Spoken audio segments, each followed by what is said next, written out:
فرماتے میں نے دعا مانگنے کا طریقہ اپنی بیوی سے سیکھا۔ حضرت وہ کس طرح؟ فرمانے لگے میری بیوی نے نا مجھے کوئی کام بتایا، کچھ پیسوں کی ضرورت کے لیے کہا، تو میں نے اسے کہا کہ بھئی ابھی میرے پاس نہیں ہے، کچھ دنوں میں آتے ہیں تو میں دے دوں گا۔ عورتوں کی عادت ہوتی ہے وہ بار بار یاد کراتی ہیں۔ 2-4 دنوں کے بعد پھر اس نے کہا حضرت وہ میں نے کہا تھا کچھ پیسے، میں نے اسے کہا کہ ابھی میرے پاس نہیں ہے، کچھ دنوں میں ملتے ہیں تو میں تمہیں دے دوں گا۔ اس نے کچھ دنوں کے بعد پھر کہا حضور وہ میں نے کچھ پیسے کہے تھے۔ فرماتے میں نے ڈانٹ دیا، میں نے کہا کہ کیا تو روز مجھے شرمندہ کرتی ہے، کہا نا میرے پاس نہیں ہے، ہوں گے تو دے دوں گا، تو روز یاد کراتی ہے۔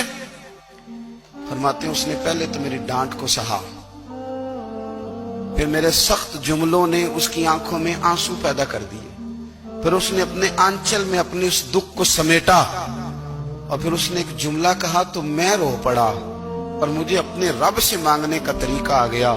مجھے کہنے لگی حضرت جی آپ نے ڈانٹ دیا، میں نے سہ لیا، پر آپ ہی میرے شوہر ہیں، بتائیں نا آپ سے نہ کہوں تو میں کس سے جا کے کہوں۔